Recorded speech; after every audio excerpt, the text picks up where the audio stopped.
Hi, everybody. We're having our Keys to Higher Consciousness class on Monday night, April 13th. And I'm delighted that all of you are here to be with us. And we're going to have a great class. And we're going to start with the spiritual mind treatment because that's what we do. So knowing that the presence and the power of the One is right here, right now. It always has been. It will forever be. This night is filled with that power and that presence of knowing, that presence of acting, that presence of power, and all that God is, we are. So with absolute certainty that is so. I bless this meeting, this time together, this class, knowing that as we share ideas this evening, we gain skills and awarenesses that make our lives better. And that everything that we do has value and purpose, including our time together right here and right now. So knowing that all is well and all is God, we simply let this be so with absolute certainty. And together we say, and so it is. Even though you are muted, I could hear all of you say, and so it is. So welcome. I'm delighted that everyone is here and that we're having this class. And so I'm going to go ahead and begin a screen share to get all of our pictures up here. Make sure I do this right. That's the one. All right. So you should have before you the title slide for tonight's class. And what we are discussing in this class is, let's see if it'll move for me. There we go. Direct revelation through visioning as a spiritual path. And that's a mouthful, I know. But the idea of direct revelation means that we are not playing by the rules of many religious organizations that require someone to intercede with the divine. We have been talking for years, of course, explaining that our understanding of the divine, that it is absolutely present in, through, and as all things. So it has to be where we are.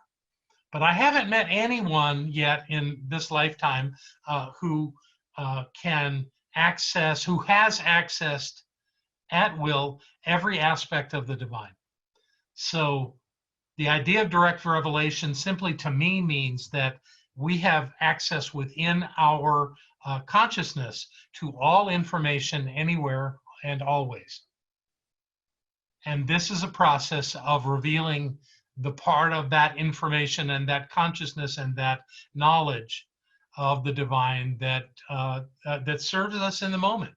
We've all done this. We do it all the time. Anytime we use our intuition, we're using the power of direct revelation. However, it's not something that we do, that many people do consciously. But the visioning process that we'll talk about tonight is actually going to present itself to you in a way to say that, yes, you can directly reveal information and consciousness of the divine, which is your consciousness at any moment to receive whatever information it is that you need. So this idea of visioning is really a science of mind concept. It really comes out of who we are. And what I'm going to do is share the historical background of this kind of work and see where it takes us, and then talk about how we do it. So I'm sure a number of you have done visioning. I had a conversation with Breezy earlier, and she said that she's done visioning was part of the Visioneers, one of the service circles here at the center, which was led by Lissa Rowe. It's not active right now, but I'm sure at some point it will be again. So let's move into this. So this idea of finding information intuitively is not particularly new, but the methodology for using it to create our lives isn't that old. I mean, I'm not saying that some of the mystics over the decades and the millennia haven't had ways of actually accessing information. They certainly have, and those that were aware they could do it did it. But it wasn't really common knowledge. It wasn't something that was taught to a lot of people to go out and do. where the way the information age is working, we have access to so much information through that form that it seems absolutely reasonable that one of the things we would learn how to do is develop our intuition and develop our ability to access information that serves us in our lives. So before there was visioning, there were a couple of other pretty common processes that are used to help direct our energy and our activities of our lives in a meaningful way. And you will recognize both of them. We'll start with goal setting. Everybody's heard of goal setting. Everybody's probably done goal setting. Many teachers teach goal setting. It's not that it's new, but there have actually been people that have been working on it in the last half century or a little bit longer than that. In particular, in the late 1960s, there was a Dr. Edwin Locke and a Dr. Gary Latham who were very interested in the value of doing goal setting, and their research has informed theories that developed around goal setting, showing how goals and feedback can be a huge motivating factor for anyone that applies them. Through their research, Locke and Latham settled on the following 5 effective goal setting principles. 5 principles that we use for goal setting. So I want to go through these. And again, we're just talking about the precursors to visioning to kind of lay the groundwork for that. The first of these principles is that effective goals must be clear and precise. Anytime you set a goal, if it's ambiguous, if it's uncertain, it isn't that the goal has to say how you're going to do it, but the goal has to be able to be measured. Have you accomplished the goal? How much of the goal have you accomplished? How close are you to completely accomplishing the goal, or things that Latham and Locke believed you had to be able to do to have effective goal setting? And that, because of that, it leaves no room for misunderstandings between team members, and goals should always be explicit regarding the desired outcome. A goal is a desired outcome. So if you set a goal, you're going to get something, but the clarity with which you approach the goal, the idea, the visual of seeing that goal accomplished is intrinsic to achieving it in a meaningful way. That is not what we do in spiritual mind treatment. Treatment and goal setting are very different. One thing that you do in goal setting is you say that this will be accomplished by a certain date. Goal setting includes usually a date when that's expected to be done. And it's not that you have to achieve it by then. It's not that that's the magic number for achieving a goal. But when you set a goal and you pick a date that it'll be complete, you have something to work toward. So that's the point of it being clear and precise. And part of that is having a date when you believe that it's going to happen. The second of these principles is that goals need to be balanced if they're going to be effective. And balance between what? Balance between being too easy and too challenging. Setting challenging goals requires more information, a more rigid timeline. Usually it requires that you have some sub-goals to accomplish along the way, and it can get kind of complex. If the goal is too easy, then it's accomplished very quickly, and it seems that it maybe even didn't need to be set as a goal. It was going to happen anyway. So under those circumstances, you want to find a balance between the two. Not too challenging, not too easy, and you want to seek that in a way that's going to give some sense of accomplishment when the goal is achieved. Yet you don't want to be in a situation where you could lose and not have that goal achieved in a timely manner. Goals that are too easy or too difficult will affect the motivation of the people that are being charged to achieve that, and often can end up with decreased performance. You're either thinking that there's no real need to put much energy into this, or this is insurmountable, so I really don't have a strong inclination to try to achieve it. The highest level of motivation is achieved when goals are balanced between being easy and difficult. Number 3, goals should be rational, they should be acceptable, and they should be achievable. Whether setting goals for yourself or for a team or whatever group or situation you're working with around a goal, everyone involved must first fully understand and agree to the goals. If you don't have agreement, you don't have goals. Oftentimes, particularly in a team setting, people are more likely to work harder for a goal if they have some say in what the goals are and how they're created. As long as the goal is actually achieved and consistent with everyone's aspirations, people tend to stay motivated and tend to work toward that goal.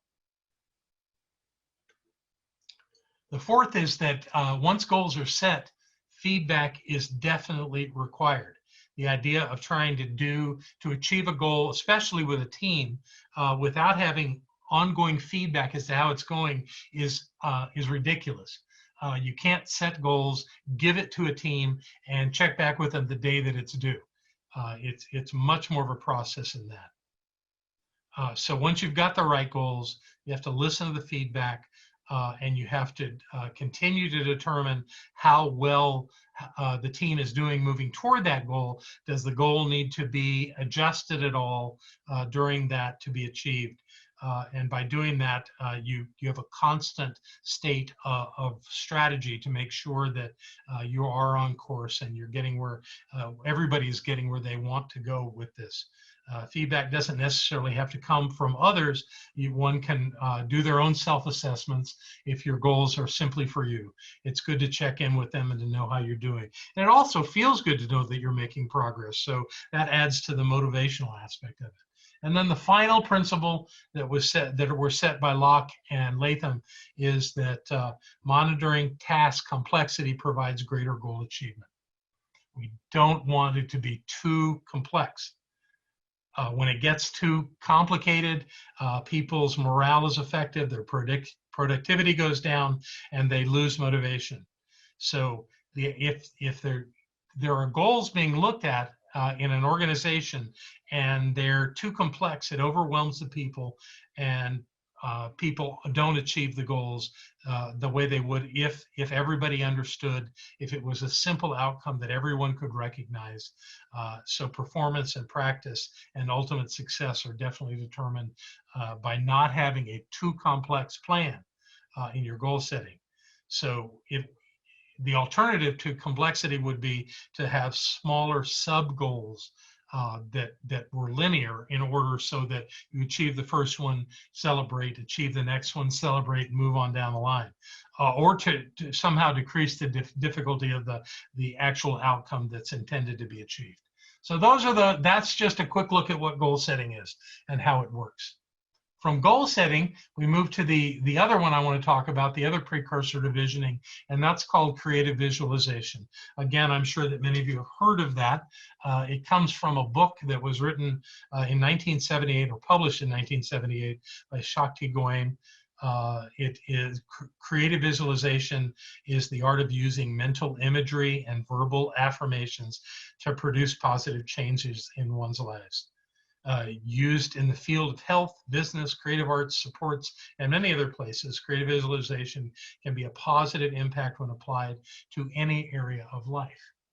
So what's missing from these two models is that there's nothing in either of these models that guarantees you're tying back to the purpose for having the goals or doing the creative visualization. It could be that you think you want these things, or that the team thinks it would be a good idea, but there's not really anything that ties it into one's purpose, into one's mission in life automatically.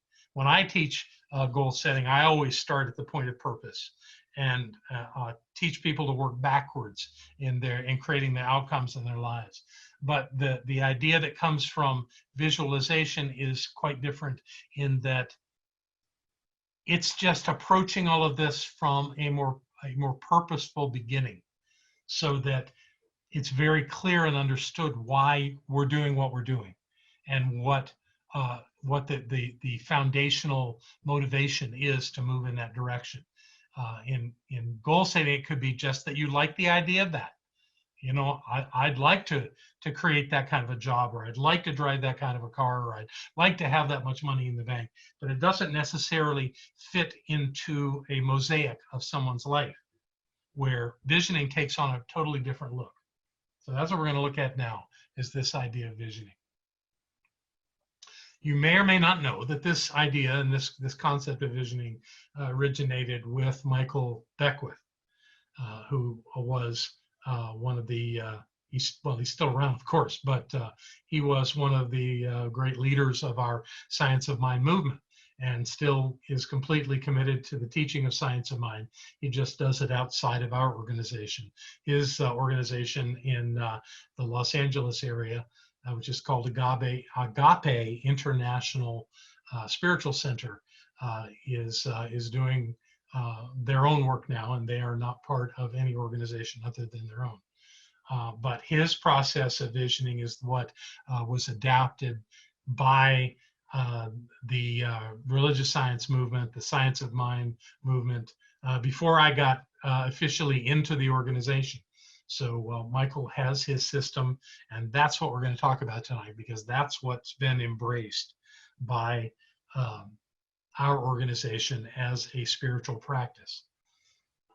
So I'm going to start with some ideas that Michael brings to us. These are words that Michael has spoken and written, and we're going to kind of go through them and talk about what they mean. This first one is, all of us are pushed by pain until we are pulled by vision. I'm sure many of you have heard that idea, that everyone is doing one or the other, being pushed by pain or pulled by vision. And obviously the more effective approach there is to be pulled by vision. But in life, when we don't have these tools and this philosophy and the ability to do this work, what we have instead is this idea of being pushed by something that doesn't work, by having something in our life we want to get away from. And as you all know, I've been teaching for years that trying to push away from something with spiritual mind treatment is an arduous task, and it doesn't work real well. So this is the starting point on seeking a vision, is that we want something that actually motivates and draws us toward it. And that's the point of doing visioning work, at least one of the points. Michael says that when we ask the right questions, something magnificent emerges from within us. And I absolutely agree that when we need information, the only place we're going to get it in a personal and deeply productive and meaningful way is from within ourselves. And we are connected to the divine. We're not connected to the divine. We are the divine. And the divine dwells in its entirety within each of us. So when we recognize that and work from that and live from that, we have many wonderful things emerge from within us. But the asking of a question can actually be a very effective way of beginning that exploration and that discovery process. So visioning is founded on a series of questions, and we'll get to them in just a few minutes. Michael says this: behind every problem, there's a question seeking to be asked. Behind every question, there is an answer seeking to be revealed. Behind every answer, there is an action seeking to be taken. And behind every action, there is a way of life seeking to be born. Does that sound like Michael Beckwith? Anyway, I've been around Michael for over 20 years, and certainly that reflects his way of thinking. I want to go back one point there and talk about behind every problem, there's a question seeking to be asked. So the process of visioning isn't really designed to resolve problems, but what it often does is assist in that process. If there's a challenge before you and you do visioning work, the idea is that you take these questions we're going to review here in a few minutes and look at them and consider how the answers to these questions could actually help reveal the solution that you're seeking. So Michael's suggesting that if there's something that's unresolved and the questions are asked, what comes forth are answers. And from those answers, we're able to seek some action. Although it's very clear to me, and Michael teaches this, that that visioning does not necessarily mean you're going to do something. Visioning is a revelation process. So when you vision, you can be absolutely complete at the point of having information be revealed from within you. That could be everything that you need right there. And there's the possibility that from that, something can emerge that is an action to take. But it's not that you go into visioning looking for an action to take. I've seen groups do that and fail miserably because they went in and did their visioning process and they said, okay, so many of us agreed on this, and what we visioned, this is what we're supposed to do. That's not necessarily true. So there's not a guarantee that you're doing action. What's being revealed is some information that is helpful in some way, and sometimes just knowing something is enough. This might actually be a good time to tell my favorite story, which I'm sure many of you have heard, but I'm going to tell again. And that's of the Santa Rosa Center for Spiritual Living that were in a facility that had grown too small. Actually, their community had grown too large for the facility they were in. So they formed a team to go out and find a new piece of property where they could reestablish their spiritual community. In the meantime, they had a visioning group that was visioning on this very thing about what was the highest vision for their community and having a place to be. And through several visioning sessions, the group kept coming up with images of people going around in a circle. And they attempted to interpret that saying, we're not getting anywhere here, we're going around in circles. And you know, some people agreed, some people didn't, but that was kind of where they were. So the team that was charged with finding a new location finally found something that they thought really worked, and they brought it to the community. It had been a former ice skating rink. I don't know if that is what that did. The place where people go around in circles. Just off, I guess. I don't know. Betty, I think you've unmuted yourself. Sorry. I'm trying to figure out how to. That's all right. I'm just going to mute you again. Love you. You're muted again. Okay. So the end of this little ditty that Michael uses, he says, and behind every action, there's a way of life seeking to be born. And where Michael has taken his visioning to this point is called life visioning, believing that the visioning process replaces goal setting and creative visualization and any other process that one would use to reveal the direction of their life. And I think he's having great success with it. But that's the point of this closing remark here. Okay. There's a gift, a talent, a capacity within each of us that is seeking to emerge. This is the premise on which we do visioning, that the information, everything that we need, you've all heard this, everything that we need is already within us. And that all we have to do is allow it to emerge. Well, the thing that prevents it from emerging is that we have ideas on how the world is already. I was talking with my sister-in-law, Margaret, this afternoon when I went over to visit she and Barbara at the end of the day to just make sure everything was all right. We ended up in a conversation about Rob Wergen, and let me look over at his picture here. Willard Fuller and other people that are called faith healers. And I've been around faith healers for 30 years. And at first, for a long time, excuse me, I had the notion that there's something going on, but I couldn't quite figure out what it was. Something was going on. But I wasn't buying this idea that angels were swooping in and healing people, or that there was some kind of entity that was doing something to each person that had a healing. And then it just came so clear to me. that all of these healings that happen in the room when one of these faith healers shows up, and I'm not just talking about those two. I'm talking about Benny Hines and everybody that does that kind of work, laying on of hands and all of that, and all these healings that happen. I know there are charlatans in all of that, but it seems that there are people that have instantaneous healings. I certainly had a change in my first meeting with Willard. So I know that things can happen. But what I believe now is that all of that happens because that facilitator, it's not that they did something to create the healing. What they facilitated was an opening to the possibility that this could happen. And with that possibility being open, people put down their defenses and their resistance and their idea that it can't happen, and it happens. And often happens in a big, seeable way, verifiable way. And it drives people who don't like this stuff a little crazy. But I absolutely believe in the power of the mind to change conditions.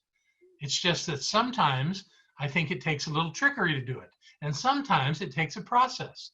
So what visioning is not trickery, but it's a process that allows us to reveal things from within us, that if we were just in our regular state of mind, moving through life, would never occur to us. We have to actually slow down enough to consider the question and allow the answer to come forward. And out of visioning, that's exactly what happens. So what we have left to do is talk about the visioning process and how it works and what it is. For most people, the visioning process is a simple 5-question process.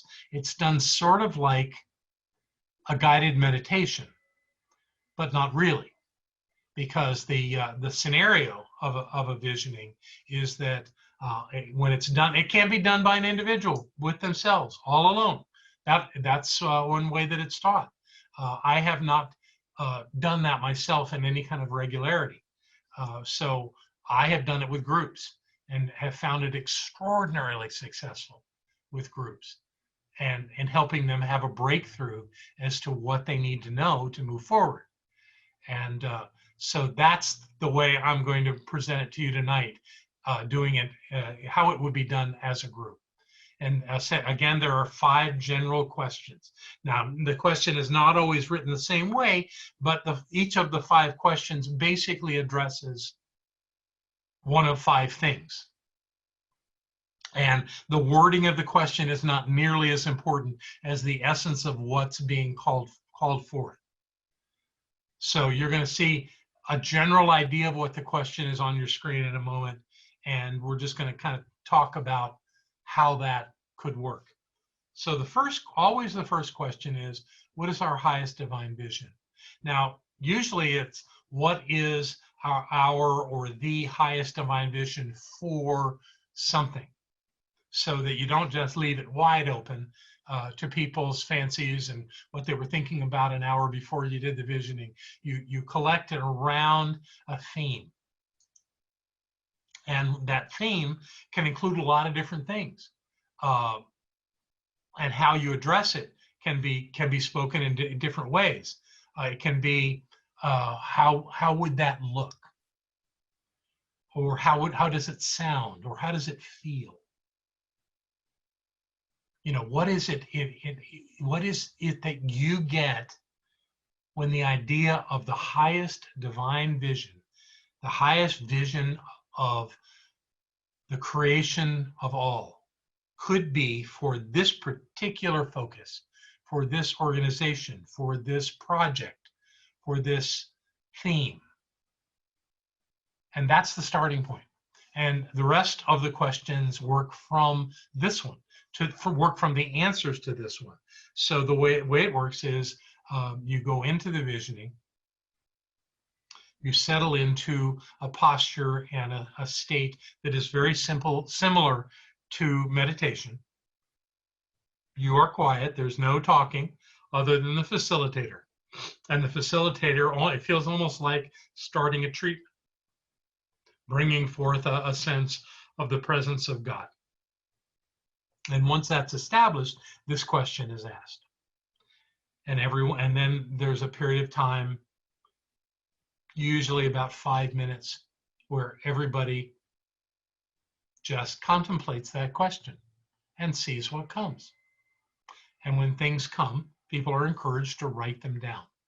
Whatever comes, write it down. Now, in most cases, it's words, but there certainly have been people who have got imagery, who come out of the vision and talk about what they saw, who was there, where they were, what the patterns were, what the colors were, what happened. You know, all of that can be part of it as well. And that's great. And other people tend to write down what comes to them. So, and when the visioning is complete and all the questions have been asked, and there's a closing process, then there's a time where everyone shares what came to them. And I have found I've seen that done in a number of different ways. What I have found is that you just allow each participant to go through the 5 questions and say what came to them in response to each question. And usually the facilitator records that. And there are things you can do with it that I'll talk about later once that is recorded. But this is the first question. What is our highest divine vision? In some form, that's the starting point. And this is a person, the question that the facilitator will ask, but he's asking you to reflect on the question first person, so that when it says, what is my role, it doesn't mean what is the facilitator's role, it means what is each participant's role. And the question is, what is my role in the unfoldment of this divine vision? So in the first question, you've gotten some sense of what this vision is. And then the second question is, what's my part? What do I do? What is mine? What is my role? And it's just a beginning point. And whatever comes, comes. It could be as simple as just, how would I embrace that vision? It could be the qualities that I personify that make me valuable to the unfoldment of that vision. It could be that I might need to change. I might need to change my attitude. I might need to change how I'm approaching something. I may need to get out of the way for this vision to be revealed. It might be that there's something in my life that I can deepen or that I can expand on that would assist the revelation of the divine vision. There's lots of ways to look at it, but the idea is that we've moved from the theme, the topic, the organization, whatever it is that is being visioned on, to the individual to say, okay, how do I play? What do I do as part of this? And that's what the second question is about. The next question is, what must I release to allow this revelation, to allow the revelation of this vision? In other words, what do I need to let go of? And this, I've seen this done in 2 directions.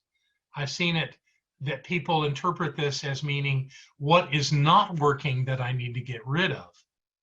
Or what do I need to release out into the world so that it can be revealed? And I think either way is valid. So however that works for anybody, it works for everybody. That's the third question.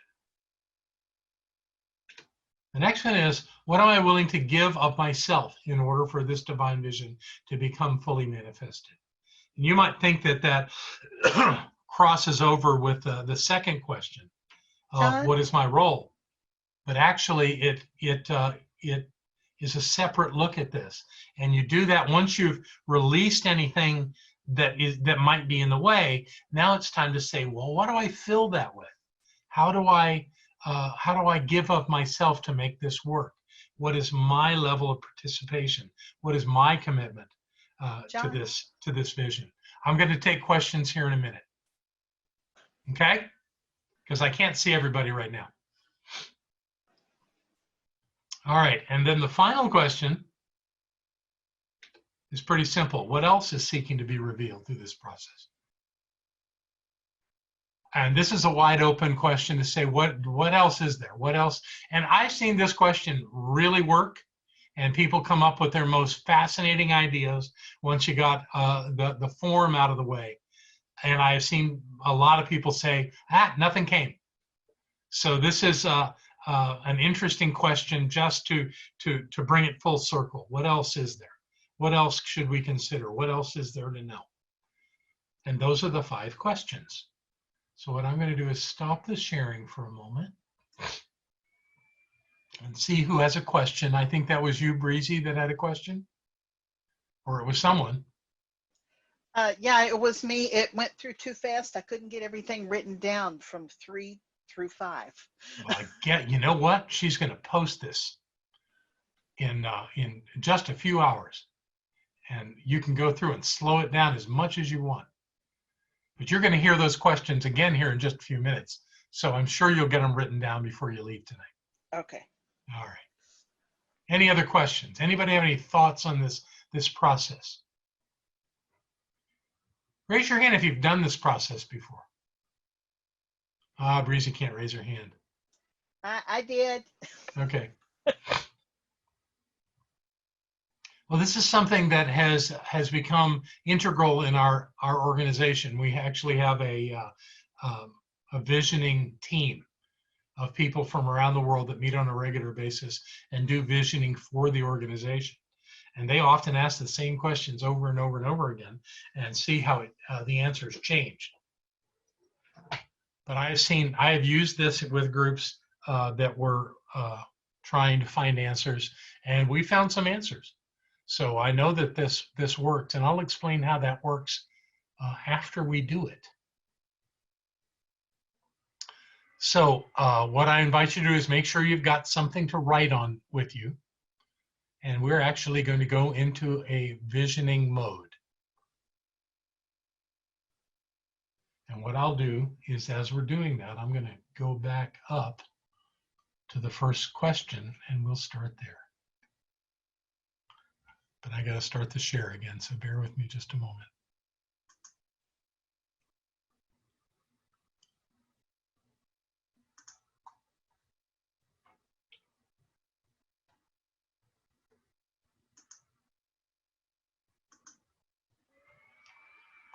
Okay.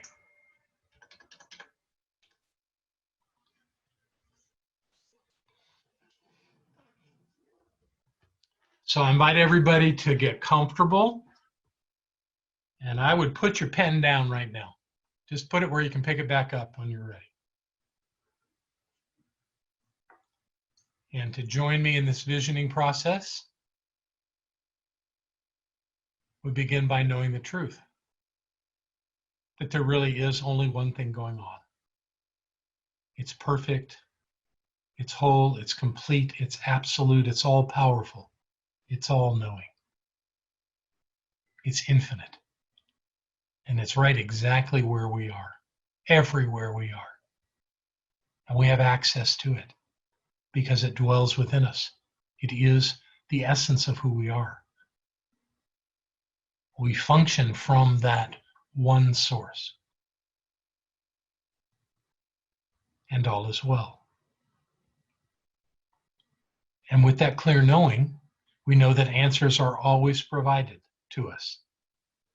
From that place of not knowing into that, or from that place of knowing into a place of that didn't know, but will soon know. And that process is perfect, and it reveals itself exactly in a way that serves each of us on this journey of awakening.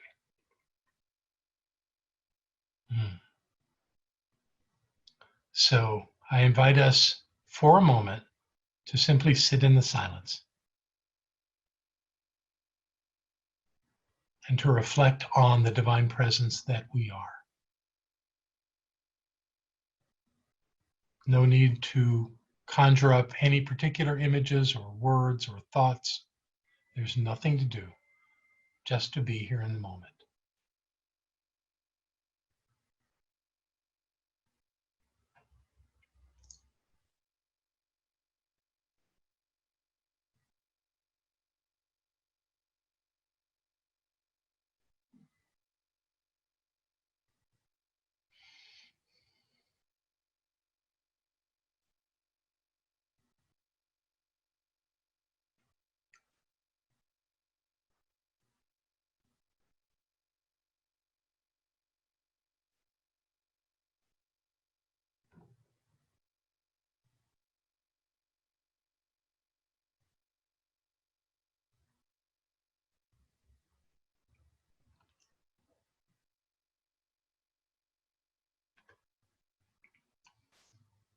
So we begin.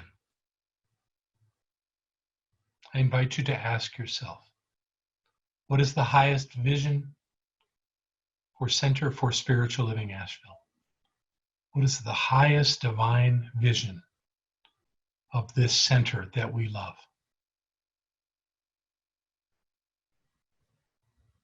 I invite you to allow that vision to be revealed from within you. I invite you to look at what it looks like, to hear what it sounds like, and to feel what it feels like. And whatever comes,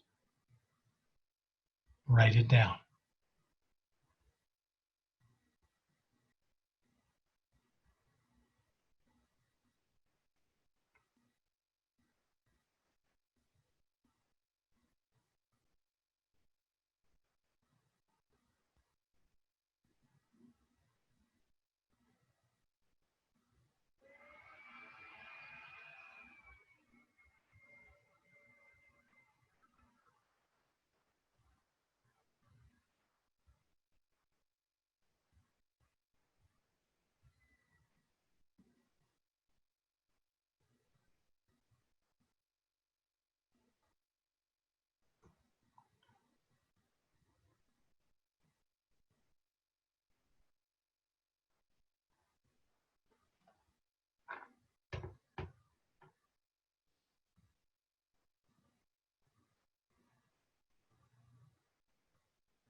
One more minute.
Thank you.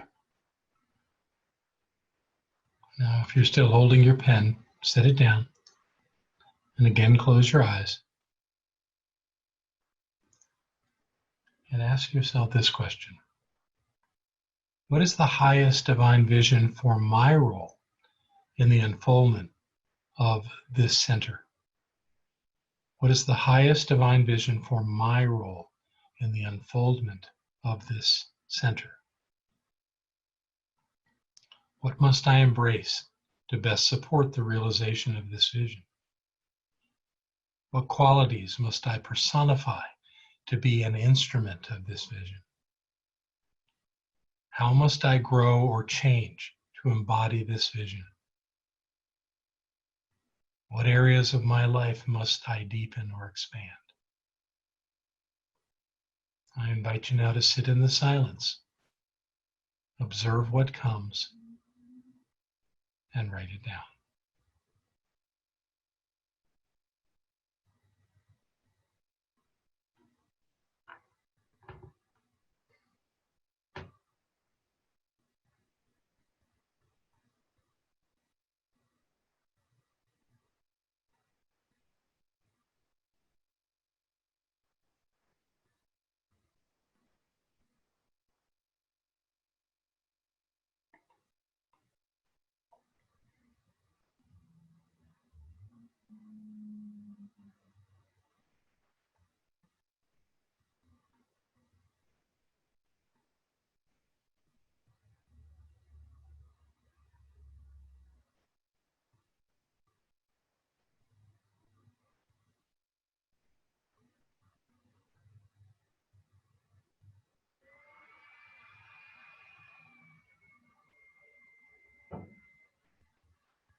If something comes and you write it down, when you've done that, just set the pen down and go back in and see if there's something else that needs to be known.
Thank you.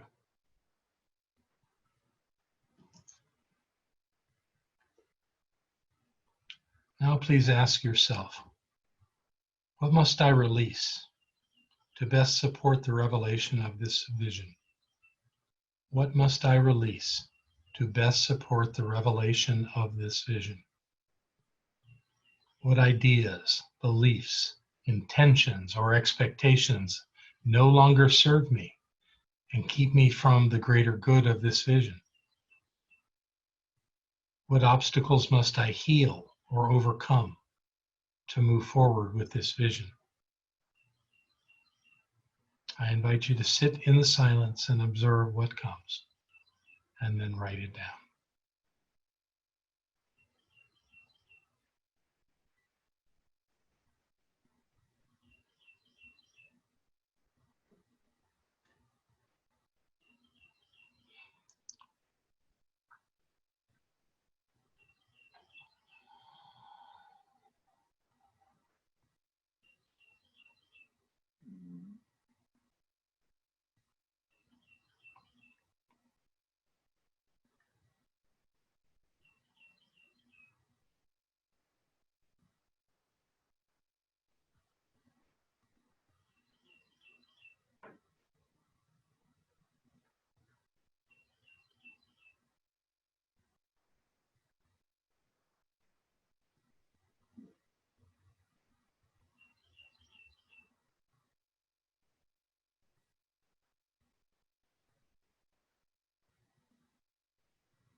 Thank you.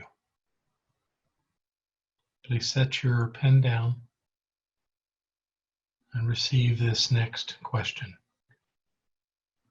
Ask yourself, what am I willing to give of myself in order for this divine vision to become fully manifest? What am I willing to give of myself in order for this divine vision to become fully manifest? What am I willing to commit toward the creation of this vision? How am I to best participate with my time, my talents, and my energy to the full expression of this vision? Advance your slide, John.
And our final question, please ask yourself, what else is there to be revealed through this process?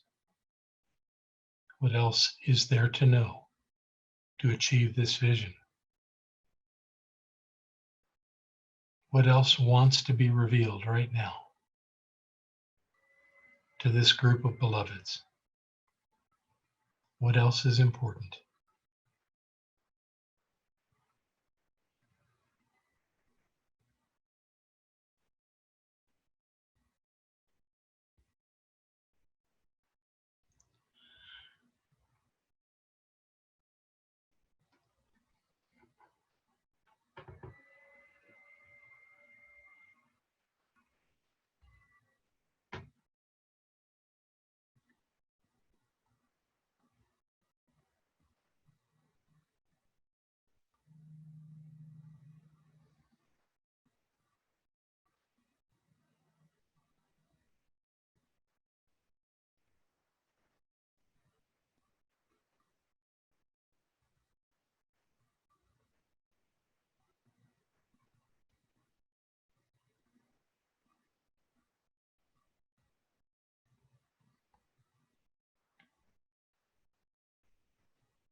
One more minute.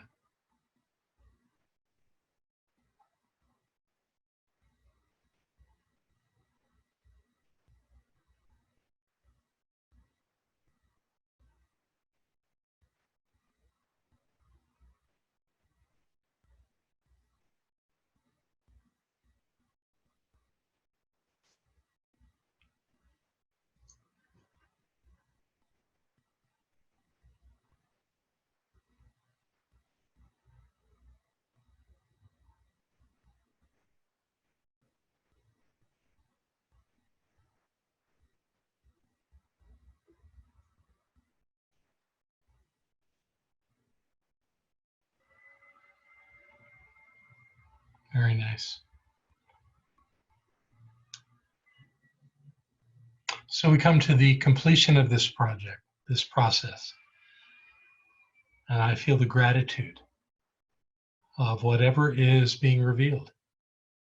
I know that there are no wrong answers and there are no right answers. There are simply bits of information that we accept and that we celebrate, and all is well.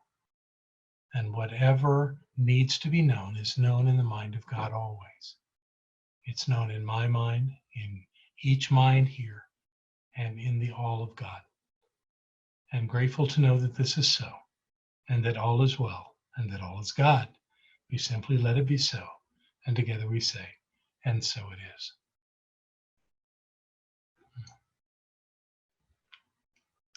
Yay. So what I want to do is give you a few minutes just to maybe decompress on this. You can check through your notes, see what you wrote down, see if it makes sense. And if it doesn't, that's all right too. What we'll do is we're going to take about a 7-minute break, quick break. Give you a chance to get something to drink or go to the bathroom and come back, and we're going to talk about what we wrote. So there's 2 parts to what we're doing. Obviously, we're having a class here, but we're also recording this for other people to watch. And it's frankly boring looking at someone's name. So much so that we had a recent recording made of an event and nobody's face was on it. So we are not publishing it. There we go. See, now we look like a real group. That's wonderful. Thank you. I'm very grateful. So what I'm going to do is I'm going to put up a new board here, and I want one at a time for each of you to give me the overview of what came to you. And I'm going to actually create a list of that. And we're going to start right here. Everybody see that? So what we're going to do, what that is the very first question. And I need a volunteer to go first. Who would like to start by sharing some information with me? I will if you want. Fantastic. Is that Breezy? Yes, sir. Okay, let's go. Okay. On the first question, correct? Yes. Okay. My thing is I see the globe, and what that means to me is that it's all inclusive for everyone. Okay, that's great. That's great. So the next, let me go down here and get our next question, which is this one. Once I'm set up, I won't have to do that. All right, what'd you get for the next one? So you want me to go through on all of mine? Is that I do. what I'm understanding? That's Okay. the way we're doing it. Okay. That everyone is welcome, and the visual was arms spread wide.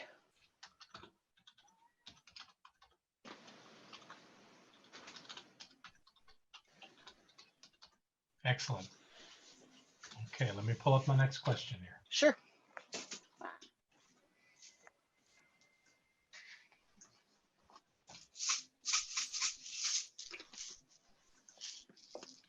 Okay, what you got there? Judgment of myself and others.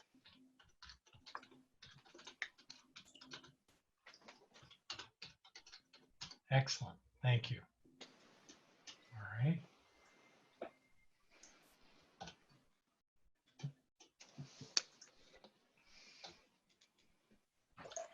And for the next one? Okay. That one, it's a bit odd. Whatever is needed, and I don't know. That's something that has yet to be revealed for me. Okay.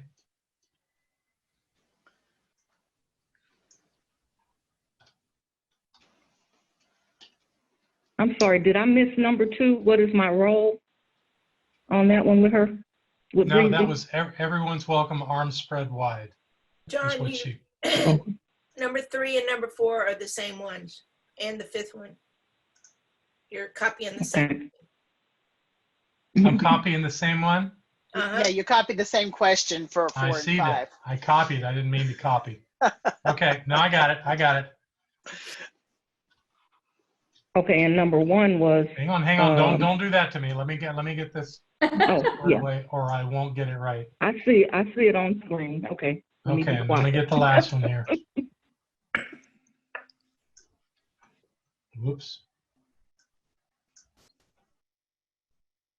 So y'all getting to see my poor typing skills in the midst of all that.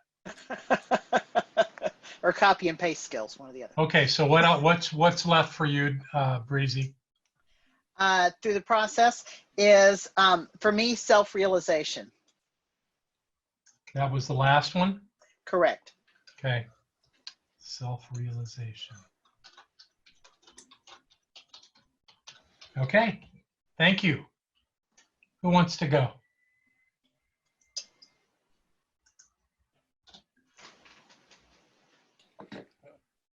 Don't be afraid. I'll go next. Thank you, Role Pegatha. model. I knew you would. Yeah, I need Pegatha to go before me, so go Pegatha. Pegatha, then Deidre. Got it. All right.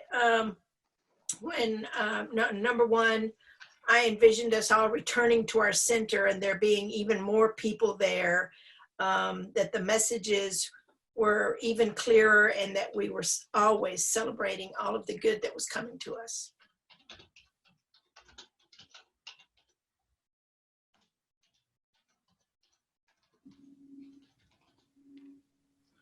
What was that celebrating comment? All of the good that was coming to us. Okay. So let me tell you one thing about this process. This can seem boring, but once we get this thing together, there could be some really interesting things. And let me give you one other piece of instruction here. If somebody says something and the same thing came to you, don't not tell me. I want you to tell me that. Okay? Okay, Okay. So we're on number 2, right, Pegatha? yes. And on this one, I saw myself continuing to do the bowls, to attend services and classes, to tithe, to build a stronger. Hold on. You moved too fast. Oh, sorry. I forgot you're writing it down. Okay. Let's see. Continue the bowls, attending services and classes, tithing, and building stronger relationships.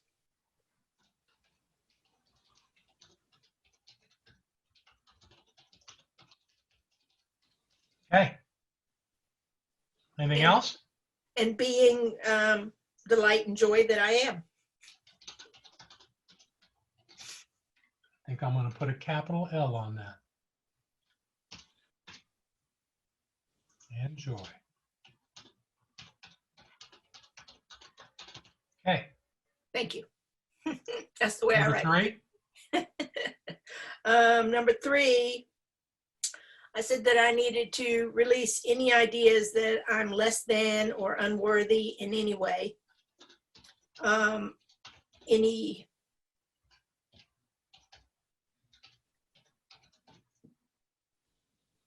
Okay. hesitancy to be all that I can be. I'm going to be able to spell hesitancy.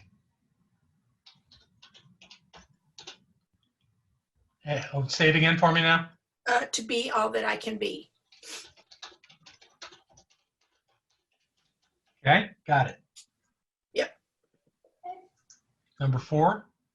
Number 4, my time, energy, love,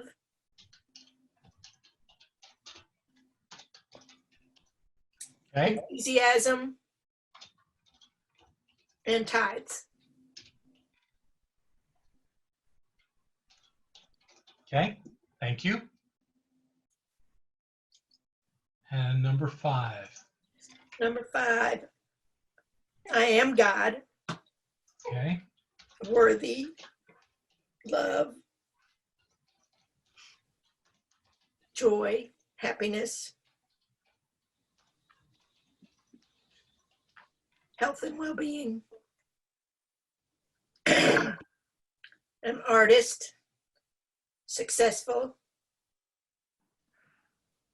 abundant and prosperous.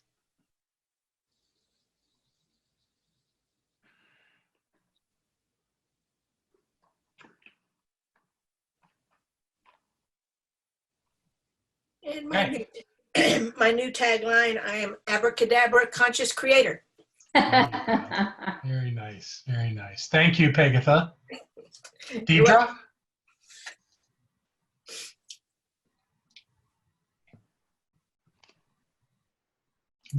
You're Deidre?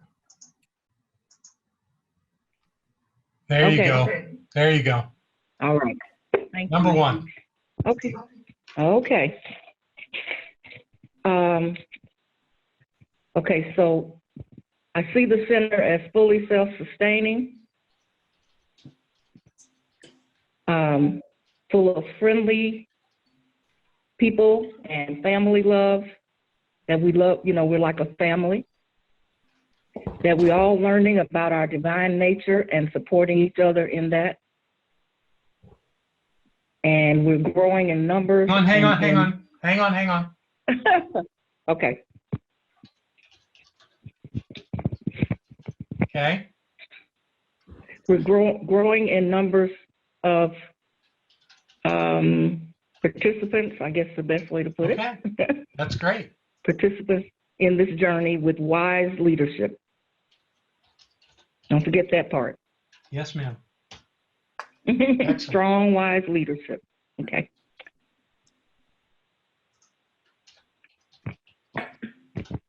Okay, fantastic.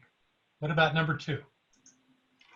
That I be healthy physically, spiritually, and mentally.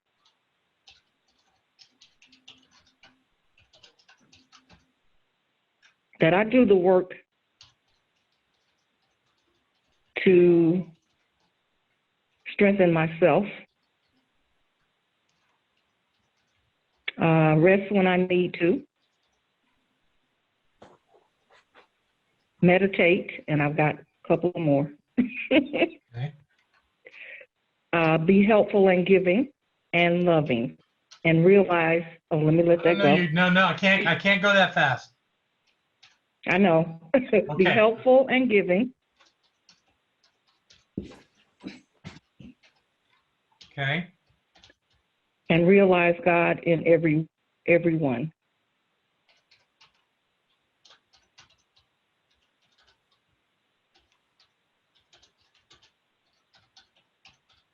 Great.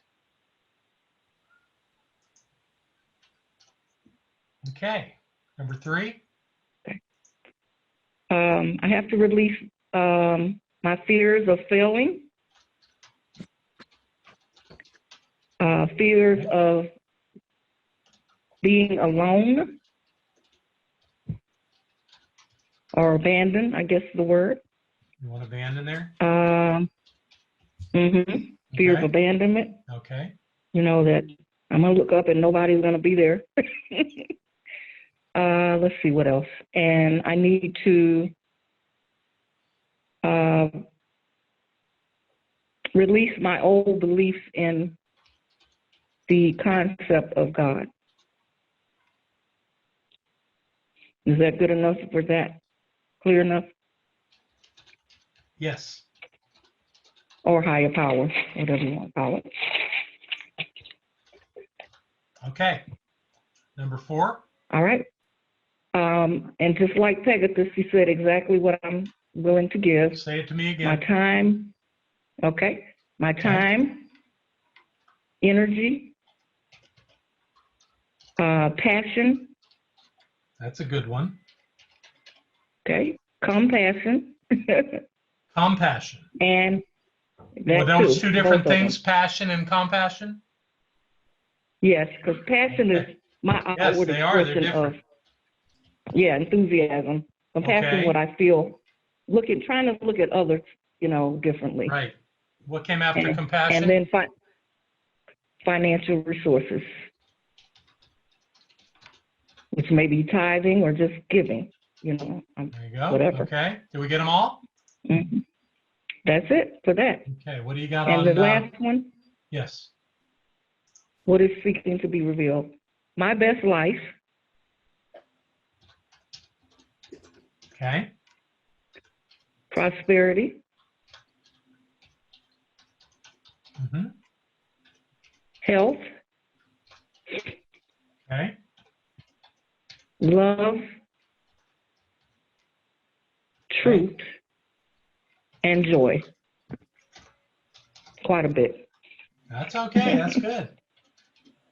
Thank you. Thank you, ma'am. Who's next? All right.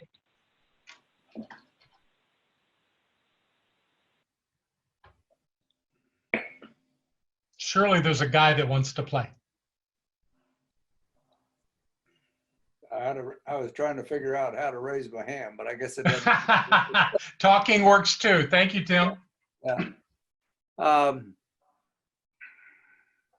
What is the vision? The vision that just keep coming to me was a beacon of light. Great. Oops.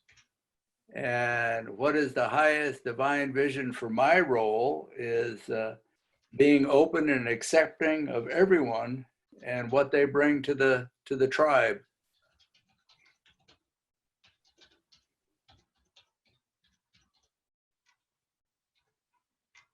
And what I must release is any sense of judgment.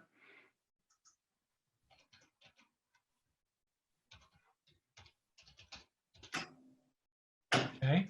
What can I do? Continued commitment of my time, talents, and tithing.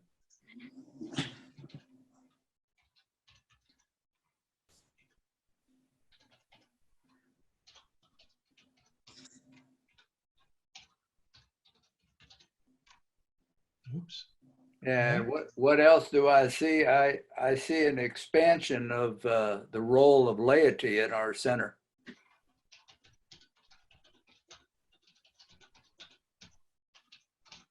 Okay. Thank you, sir. Thank you very much. You're welcome. Who else? Can you define laity? I don't know what that word is. It's members that aren't practitioners or ministers. Oh, cool. All right. It's an old-fashioned word, but and much of our teaching doesn't use that word anymore, but a lot of people know what it means. Now I do. Members. Members. Yeah. That aren't ministers or practitioners. Correct. Who wants to go next? I'll go next. Thank you. And I'm trying to distinguish between my personal fantasies and vision and the divine vision. Well, when you get good at this visioning thing, it really is an egoless process. It's like you're watching a computer screen and you just see what comes up. You know, it really comes to that. But right now, it doesn't matter. Whatever you got, RJ, will work. Okay, great. Well, I'm starting out with education and training for our local community and the world. And my role is providing my mind. Hang on.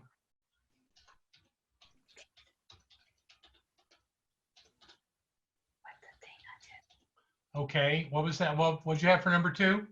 My mind, Okay, my creativity in terms of envisioning how to bring all that to the community and to the world. that's good. That's good. Anything else there?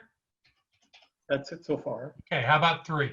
Number 3 is a big one. What must release? That the center is too small.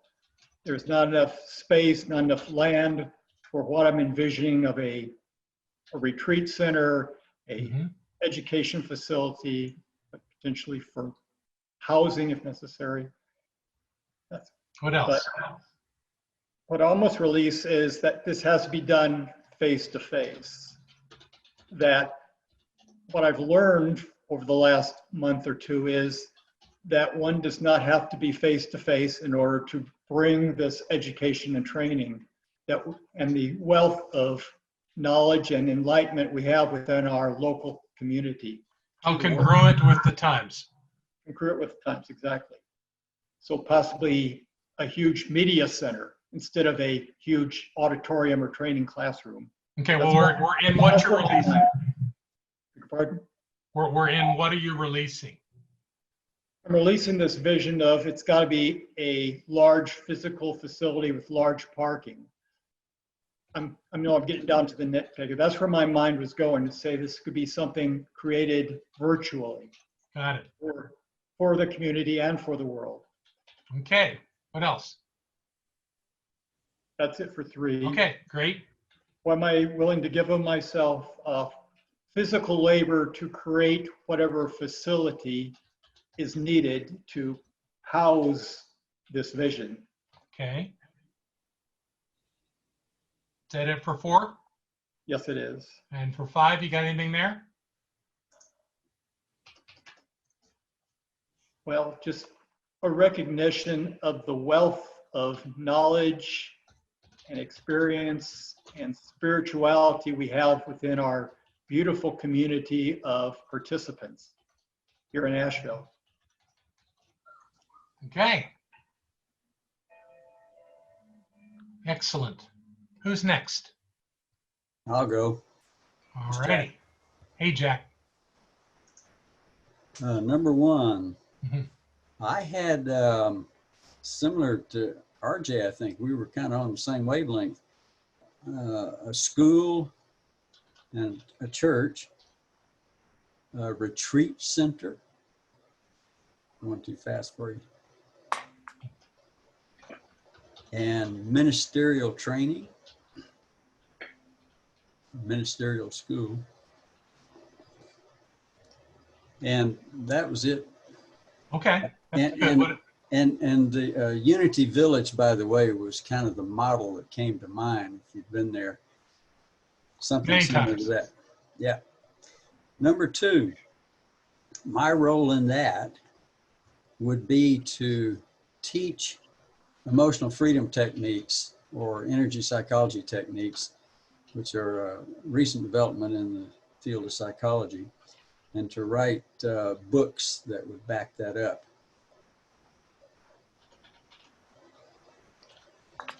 Or to Okay. write pertinent books. Number 3, what must I release? I didn't get anything. Okay. Nothing came Then up. we move on. Number 4, what would I be willing to give the time to write the books, the time to teach classes,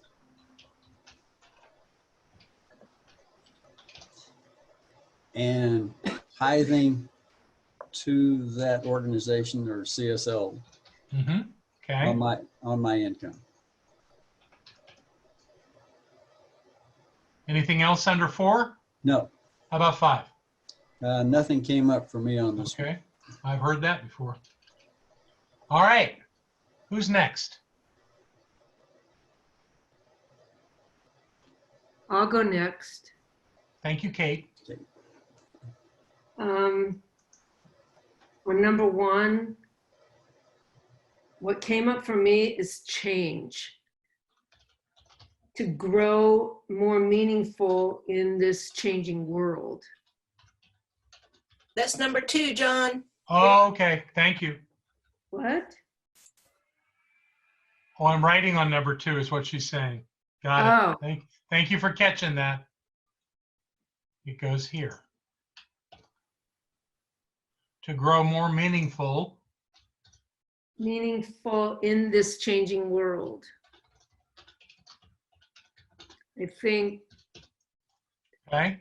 what I kept seeing is the world is changing because of this virus, but that change is not necessarily a bad thing. It's actually very positive, and I see us as a community fitting into a larger, more expansive concept of how we relate to the world. Okay. Did you write anything else down under number 1? No. Okay, that's good. Let's go to number 2. Number 2, what is my vision for myself, or my role, is to continue reaching out to community members individually.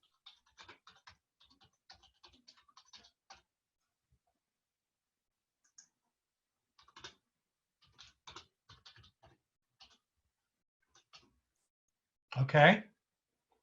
And that's it. Number 3, to release any judgment of myself or others. Oops.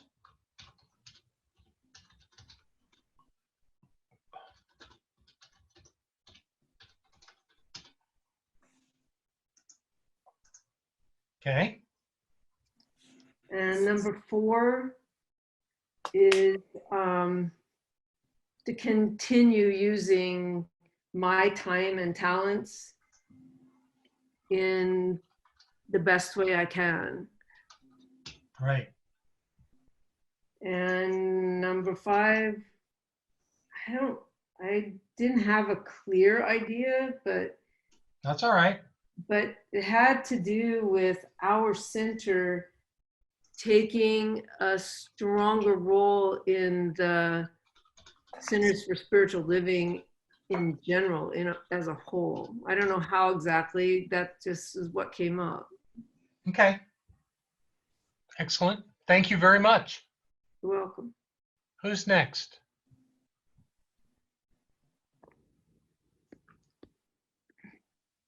I'll go next. Great. Thank you, Gwen. I've never done this before, so I wasn't on the same realm as everyone else. I was a much smaller realm. That's all right. There's no right or wrong here. No, so I'll try to phrase this similar to the way other people did.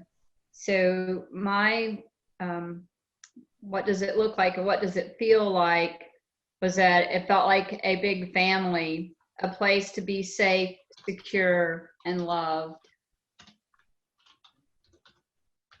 The center. Okay. And my role in the unfoldment of this vision was to continue to show up as me and to believe in the family, the safety, security, and lovingness of the center. Give me those qualities again. To show up as me and believe in the safety, security, and lovingness of the center. Great. And what I have to release, as I said, on a smaller basis, was that I have to release that I don't belong. I have to release that I can't contribute without being consumed.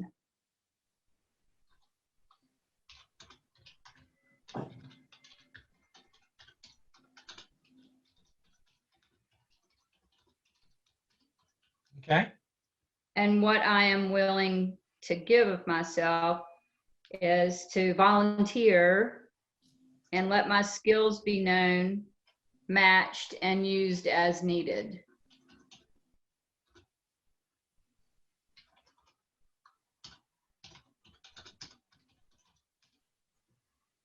Great. And what else was seeking to be revealed through the process is that the more I give of myself, the more I will receive.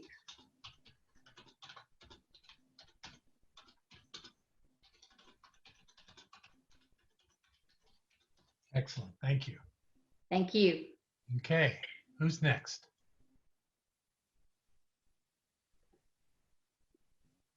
I think we've only got a couple of people left. Elizabeth, do you want to play? I'm just going to listen tonight, John. Okay, that's fine. And David Mark. Did we lose David? Let me unmute you. There you go. You got it. Okay. I don't have a whole lot. I didn't really, I guess. Whatever you got, we'll put it down. This. And it's mostly related to where I have come from to this point. So number one is what I was looking for was continuity and ongoing.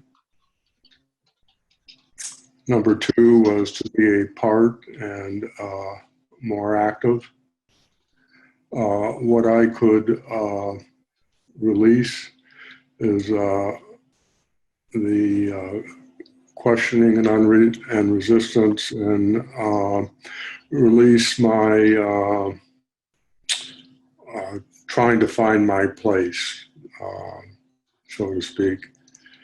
And the fourth thing, what I'm willing to do is to participate and bring understanding. And I don't have anything for number 5. Participate, and what was the last thing you said there after that? Understanding. Understanding. Got it. Thank you.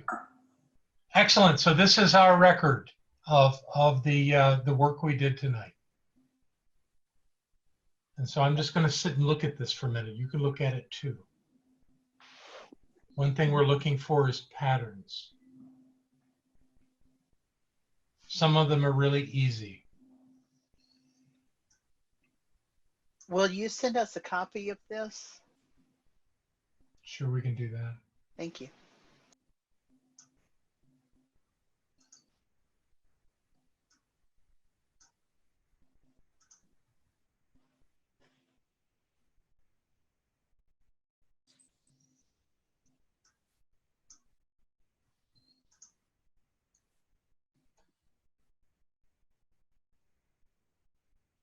So the thing that I've learned about this is that it's not about which question.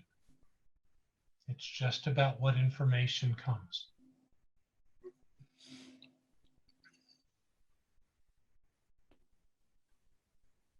And how it replicates, where we see it more than one place.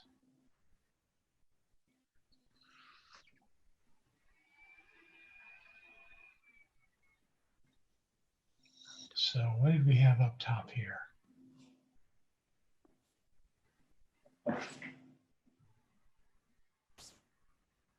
I'm not sure, but I believe the word growing or grow repeated.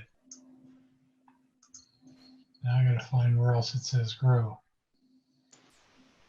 There's a lot of phrases that mean the same. They're synonyms as Yeah, opposed to that- the exact same words. Right, right.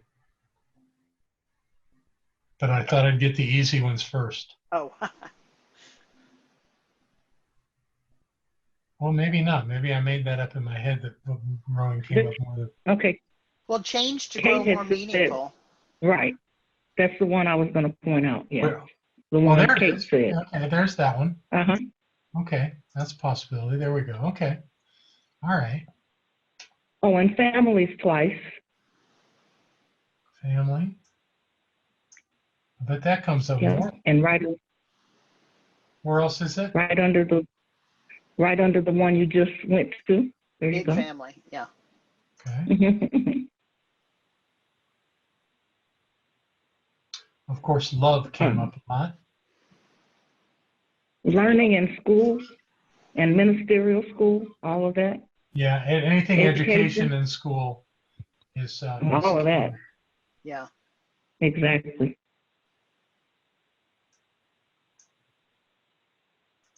Okay. Time came up a lot.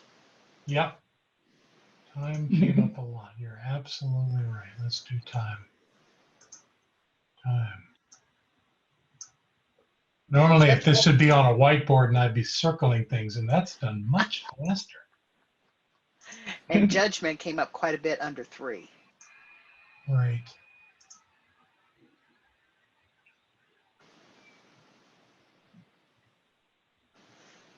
But like in 1 and 2, you've got all inclusive, more people, everyone welcome, arms spread wide, that sort of thing. Yep, you're absolutely right. So all inclusive would go with more people. Celebrating all good could be under that. But everyone under number 2, everyone welcome and arms spread wide.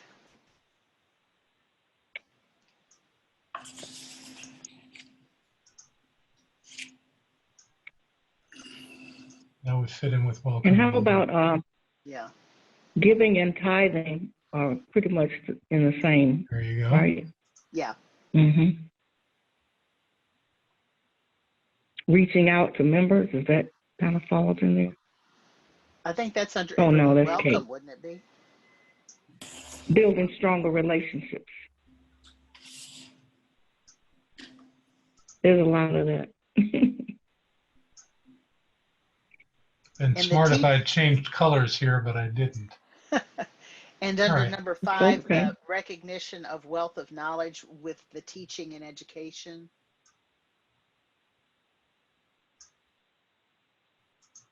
And financial resources with tithe.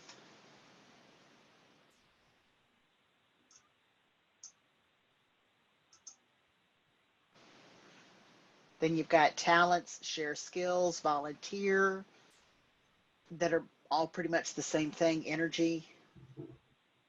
Yeah. Which So you one get is the that, point. Reese? So the point of this is that these become the focal points. These become the things that repeated and were in different people's thinking, but all part of the same one idea of where is it we're going. So if I were going to just from the few that I've seen here, it seems that financial responsibility is very strong in this class on this idea. Obviously, the love of this center is strong, and their ideas of growth and of greater education, all of which fits very nicely into this idea that we're moving in that direction. I'm most impressed that nobody got stuck in anything talking about the past or about the current condition, the virus situation. That wasn't something in people's heads as they did that, which I think really says a lot, that we're not bogged down in that, you know, even though we're in the midst of doing a class because we can't be in the room together. Are Troy and Betty still on the call? I don't know. They dropped off a little while back. Okay, I just want to make sure we didn't miss anybody. So obviously the thing that comes out of visioning when a group does a vision work together are these ideas of what keeps showing up. What are the major themes during the visioning that to look at? And they actually, you know, if we sat with this tonight long enough, we would create a story. We would create an idea of how what is important to this community and how it will likely move forward. And I think that that shows up very clearly here. The answers to the releases tend to fall into a bit of a different category. And as you pointed out, Breezy, judgment was still the big thing that most people are working on, because they know that the being in judgment doesn't help a thing, and stopping that in mind is quite a different thing. Same thing is true for fear. So those are pretty normal and acceptable and just the way it is, and that we all work on moving forward with those things. But the answers in these other things largely fell into categories of connectedness, of education, of energy and time and love. And what a wonderful experience to see that come out of this class. So thank you for going through this process with me, and those that left. It obviously isn't their thing, but that's okay. We're talking about different practices within our movement, within our teaching, and this is one that we use. So we've accomplished that this evening. So let me stop the share and come back to everybody. Hi. See if I can get my whole screen back. No, apparently not right now. That's okay. So what a wonderful experience. Thank you so much for going through that with me. Thank you for experiencing the idea of visioning, and you got a good sense of what this is and how it works. So I'm very grateful for your time and your energy and all that you've done here. And because this is going up onto our website, I just want to speak for a moment to all those that find their way to this class.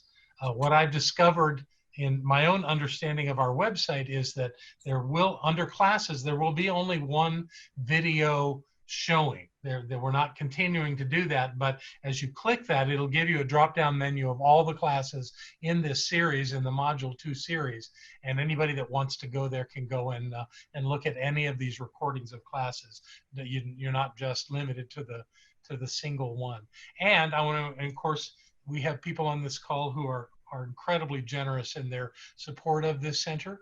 And I want to let anybody else that's watching this video know that you're looking at some of the people that keep this center alive and working and well. And please feel free to join them with a contribution to our center, and keep coming to the website and looking at all the resources there, and be a part of what we're doing wherever you are in the world. So thank you again so much for being here and for doing this good work. And with that, I'm going, unless there's anything else that anyone wants to say, if there is, give me some kind of a sign, then we will close this with a treatment. So I come to this moment with gratitude for this journey through visioning, for this a revelation of what is important, what is meaningful, and what will carry us forward as a spiritual community. I know that we've done great work here, and the power and the presence of the One has revealed itself through these ideas, through these images and through all that we have done together. I know that we are blessed by doing this, and all is well in our world, and we move on to whatever is next until it is time for us to meet here again.